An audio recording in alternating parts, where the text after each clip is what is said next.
시작합니다. 안녕하세요. 바쁜 일상 속에서 잠깐의 휴식을 즐기려고 이 채널을 듣고 있는 남성 청취자입니다. 저는 여친과의 연애 이야기를 해볼까 합니다. 저와 여친은 지방을 오가는 기차 안에서 처음 만났습니다. 둘 다 목적이 있어서 기차를 타고 이동하고 있었고, 저는 직업상 거의 일주일에 두세 번은 기차를 이용하고 있었는데, 그녀 역시도 비슷한 추세로 움직이고 있었습니다. 그러다 보니 역에서부터 자주 마주쳐서 얼굴이 익어 있었습니다. 더구나 저의 집은 기차에서 내려서 집까지 걸어서 갈 수 있을 만큼 가까운 거리여서 역에 내리면 항상 걸어서 갔는데, 어느 날 그녀도 기차에서 내려 저와 같은 길로 걸어가는 것을 보았습니다. 그렇게 앞서거니 뒤서거니 하면서 서로 어색하게 집으로 걸어가는 중에 우리는 저 사람이 왜 자꾸 나를 따라다닐까 하고 서로 의구심을 가진 얼굴로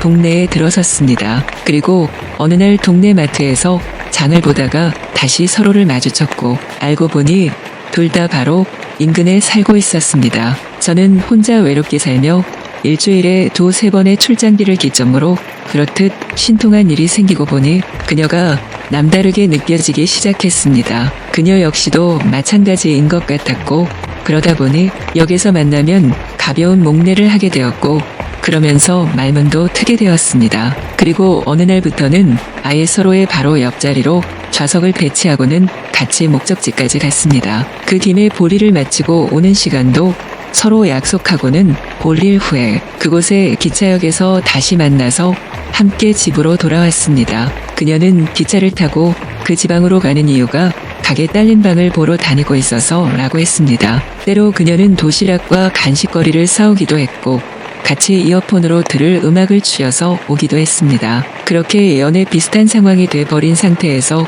그녀가 그 지방에 가게가 딸린 방을 얻었기에 출장일을 마치면 자연스레 그녀의 가게로 가서 시간을 보내게 되었습니다. 그녀는 작은 디저트 가게를 차렸는데 돈을 벌려고 거기까지 이사를 간 것은 아니라고 했습니다. 바쁘던 삶을 떠나서 한적하고 낯선 곳에서 적응하며 살아가는 과정을 겪어보고 싶어서라는 이유였지요. 어느덧 가게는 동네 손님들로 안정적으로 자리 잡아갔고, 어느 날에는 한 부인이 그곳에 와서 그녀와 정답게 이야기를 나누고 있는 것을 보았습니다. 그녀의 어머니였고, 이미 그녀를 통해서 저의 이야기를 충분히 듣고 있었다며 반갑게 맞아주셨습니다. 30 중반의 딸이 객지에서 목적도 없는 막연한 삶을 살아가고 있다며 어쩌면 걱정을 하실 수도 있었지만 전혀 그런 생각은 안 하시는 듯도 했습니다. 그래서 마음이 잘 통하는 느낌을 받았고, 저는 그녀의 어머니와도 친하게 지내며 그곳에서의 짧은 연휴도 보낼 수 있었습니다. 남편과 근래에 사별한 그녀의 어머니는 불행 중 다행히도 남편이 열심히 일해서 마련해 놓은 낡은 빌라 한 채가 있어서 그것으로 매달 월세를 받아서 아주 큰 생활에 어려움은 없는 정도로 살아가고 계셨습니다. 어머니는 아들이 없어서였는지 제게 매우 살갑게 대해주었고, 아들을 낳으려다 보니 딸만 줄줄이 셋을 낳게 된 자신의 젊은 시절을 유쾌하게 이야기하셨습니다. 저 역시도 고등학교 때부터 기숙사에서 생활을 했기에 어머니와 떨어져 산지가 근 20년이 다 되어가고 있어서 그 정이 각별했던 차에 꼭 친어머니 마냥 저를 챙겨주시는 분을 만나니 어쩐지 가족이 된 느낌이 든다고 했습니다. 여친과 저는 어머니를 모시고 그녀의 가게 인근에 있는 언덕으로 함께 올라가서 여름밤의 풍경을 내다보기도 했고, 그녀와 그녀 어머니가 살아온 과정을 듣기도 했고, 저의 지난 시절 이야기도 했습니다. 그녀는 세 딸들 중 막내였고, 그녀가 초등학교 1학년 때 어머니가 지금의 아버지와 재혼하면서 가족으로 맺어졌다고 했습니다. 새아버지는 그 나이까지 결혼을 하지 않고 독신으로 살아오셨기에 딸린 식구가 하나도 없었고, 그 연유로 자매들은 재혼 가정에서 흔히 겪을 법한 형제들 간의 다툼은 겪지 않았다고 합니다. 물론 새아버지가 어머니보다 나이가 대여섯 살 어렸기에 동네에서는 조금 특이한 부부다 하는 정도로만 알고 있었을 뿐이었지요.